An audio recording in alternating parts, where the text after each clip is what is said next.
Stalin se convierte en secretario general de la Unión Soviética en 1922 y comienza a definir las bases de su ideología, a la que apodaría marxismo-leninismo, y la cual no es la síntesis de dichas corrientes, sino el término con el que Stalin acuñó la suya propia. Se diferenciaba de las doctrinas anteriores en lo siguiente. Reemplazó la nueva política económica de Lenin por un sistema mucho más centralizado, sujeto a planes quinquenales, impulsando así una rápida industrialización.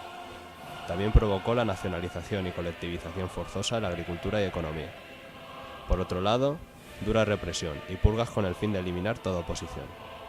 También defendió la idea del socialismo en un solo país. A su vez, militarizó el Estado de una manera muy fuerte. Y por último, pensó que sería necesario el control de la lucha de clases por parte del propio Partido Comunista.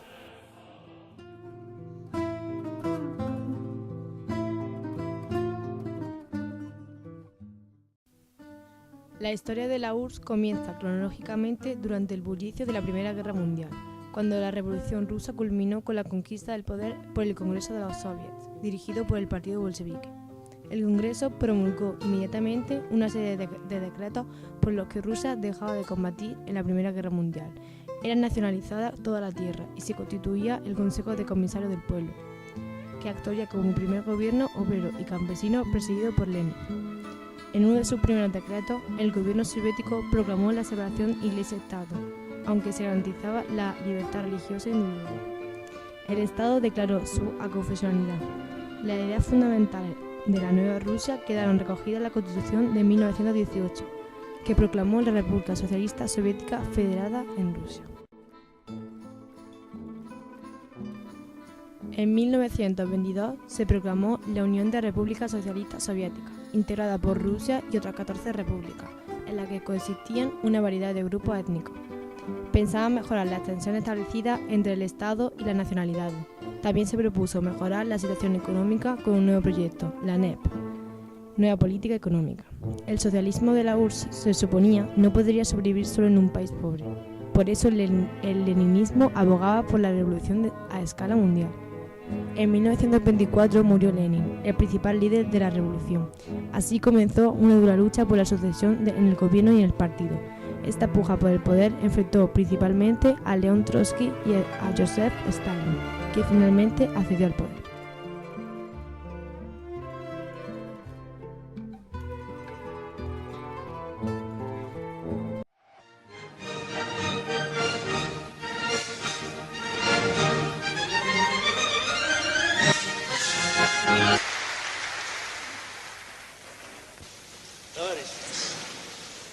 Разрешите выразить благодарность от имени нашего съезда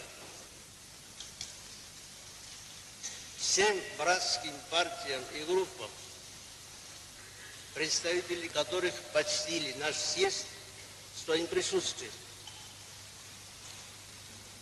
и которые прислали съезду приветственное обращение.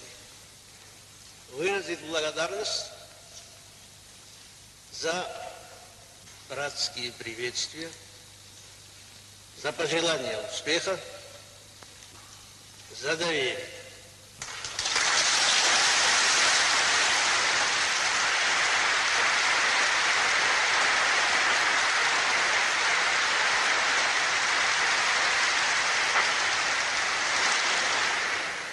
Для нас особенно ценно это доверие, которое означает готовность поддержать нашу партию в ее борьбе за светлое будущее народа, в ее борьбе против войны, в ее борьбе за сохранение мира. Durante los años prósperos de la Unión Soviética, la región conoció un bienestar social garantizado. Un informe de las Naciones Unidas dice: antes de los años 90, los equipos sociales en los países de Europa Central y Oriental y en los países de la CEI eran notablemente buenos. Había una alta seguridad social de base. El empleo de tiempo completo estaba garantizado de por vida. Igual si el ingreso monetario era bajo, era estable y seguro. Muchos bienes de consumo y servicios básicos eran subsidiados y el aprovisionamiento era regular. Había suficiente alimentación, vestido y vivienda. El acceso a la educación y a la salud era gratuito también. La pensión estaba asegurada y las personas podían disfrutar de muchas otras formas de protección social.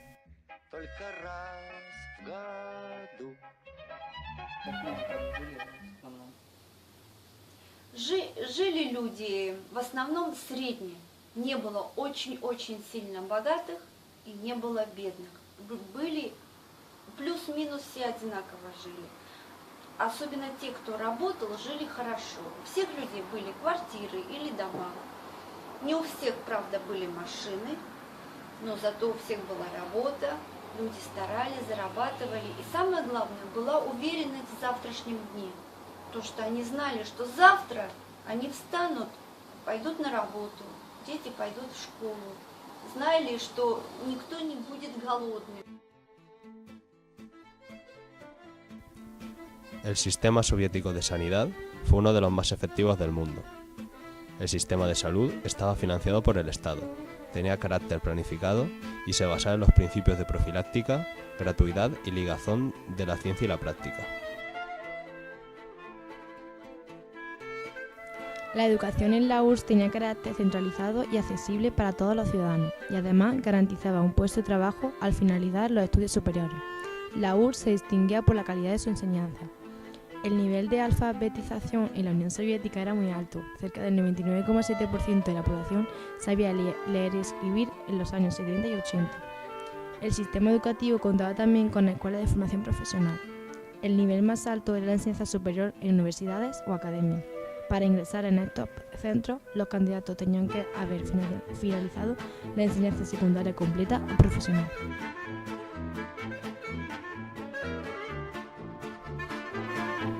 Школа была в Советском Союзе. В Советском Союзе начальное образование было очень хорошим. Была сильная программа, были хорошие подготовленные учителя. Детей заставляли делать домашние задания.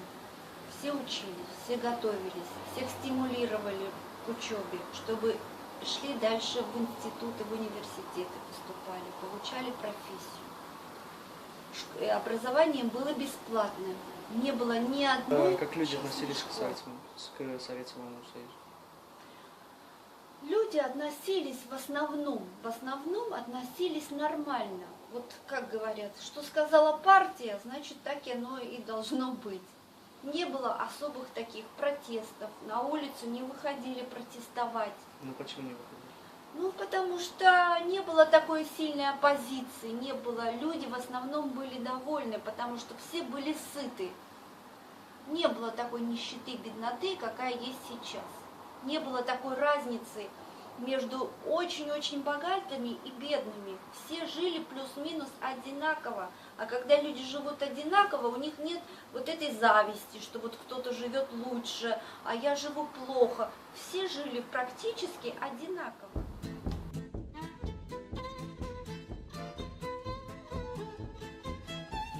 La tecnología soviética se desarrolló mucho en los campos de la física nuclear, donde la carrera armamentística con Occidente hizo converger a los políticos en el hecho de proveer de suficientes recursos a las investigaciones. La exploración espacial también tuvo un notabilísimo desarrollo. En octubre de 1957 lanzaron el primer satélite artificial de la historia, el Sputnik 1. En abril de 1961, el cosmonauta soviético Yuri Gagarin se convirtió en el primer ser humano en ser enviado al espacio.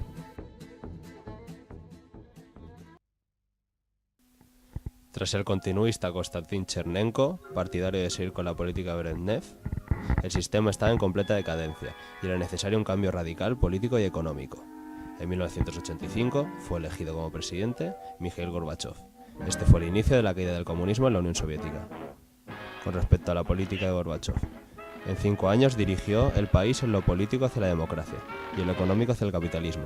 Sus medidas más importantes llevaron 2 nombres. El primero de ellos, perestroika, que equivale a reestructuración, y el segundo es la glasnost, con el fin de luchar contra los casos de corrupción que imposibilitan el desarrollo de dicho país.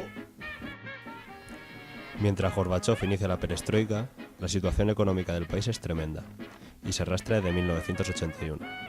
Racionamiento, mercado negro, baja productividad, escasez crónica de viviendas. En el último plan quinquenal, que se da entre 1986 y 91, Горбачев incorporó medidas liberalizadoras, pero los resultados no fueron favorables. Да, перестройка была, как люди это увидели. Ну, перестройку мы, конечно, времена перестройки пришлись очень тяжелыми на нашу страну, потому что они вначале сломали старое, что было, а новое еще не успели построить. Из-за этого были большие проблемы с продуктами, была большая инфляция.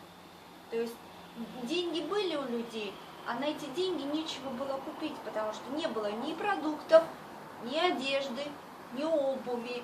Основные вещи выдавали по талонам. Вот, допустим, мы получали талоны на стиральный порошок, на мыло, на шампунь, на спиртные напитки. Я помню, был талон, давали 2 литра водки на человека в месяц.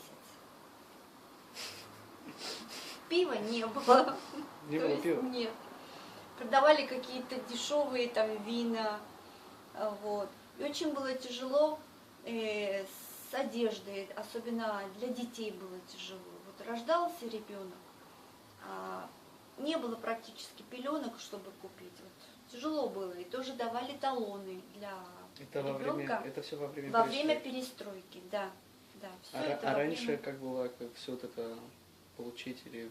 А раньше это все продавалось в магазинах и очень стоило очень дешево. Стоило копейки. Cuando usted inició la perestroika, ¿se imaginaba la escala de acontecimientos que seguirían? Me la imaginaba, pero no por completo. Lo tensa que era la situación en el gobierno, la élite que estaba en una especie de desacuerdo, todo esto influía en todo. Pero en primer lugar, claro, en la dirección de diferentes asuntos, pues la gente requiere cambios. Así nació todo. La gente requiere cambios, así ya no se puede vivir más. Todo esto nació en el mismo pueblo, no es que fuera un eslogan de propaganda, no. Esto fue un grito del alma, pero digo que es peligroso empezar, en nuestro país es peligroso. Puede terminar muy mal si no se logra retener la situación, porque en general fracasaron las reformas de Khrushchev, fracasaron las reformas de Kosygin. Le pregunté a Kosygin, ¿y por qué usted no intervino en defensa de sus reformas en la sesión plenaria? Y me contestó, ¿y por qué usted, como miembro del Comité Central, no intervino? Y no tuve nada que contestarle en absoluto. Sí. Y toda esta experiencia demostraba que es peligroso, que hay que arriesgar, y si se empieza, ya hay que arriesgar, que ya no se podía aplazar, que los cambios eran necesarios. Los principales efectos de la política de Gorbachev. Por un lado, logra el fin de la Guerra Fría, firmando acuerdos de desarme con Estados Unidos. En 1990 recibió el Premio Nobel de la Paz.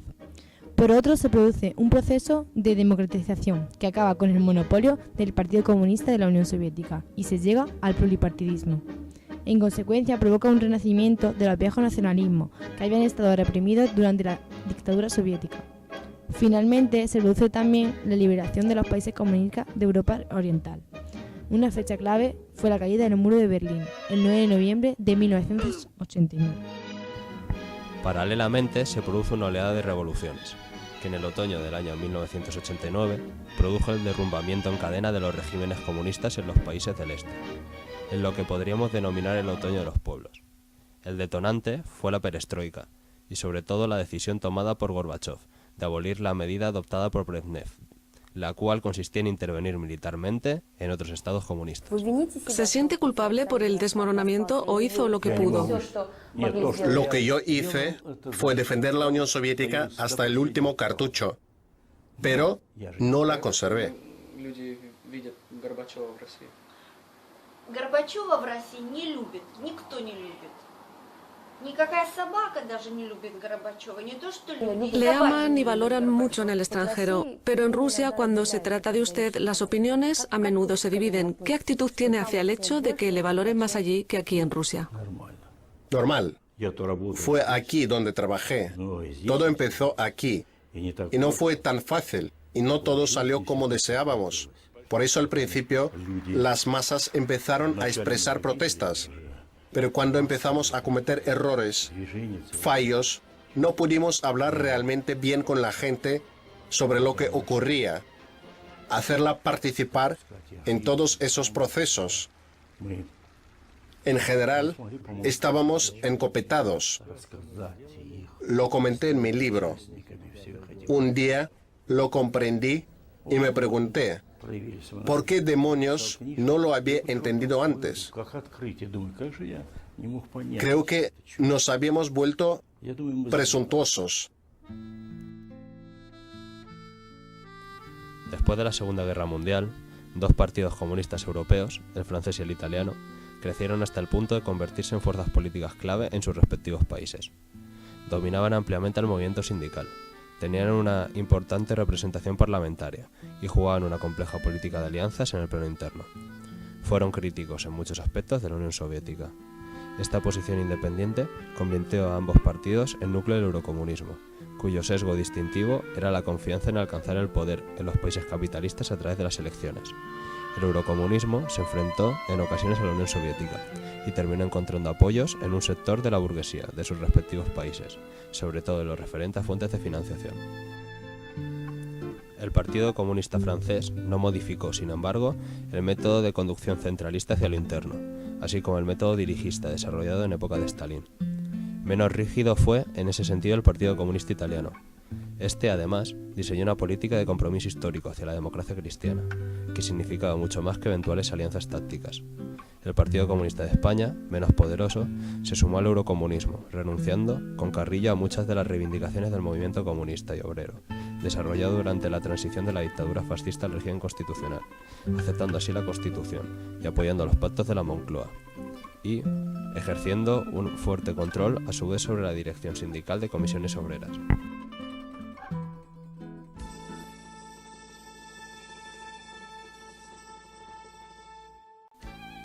Durante el periodo de la URSS, fue la segunda mejor economía mundial y sus fuerzas armadas, según los expertos, era la mayor del mundo. No obstante, tras la caída del bloque soviético, Rusia cayó en una crisis económica y su fuerza armada sufría un gran recorte presupuestario.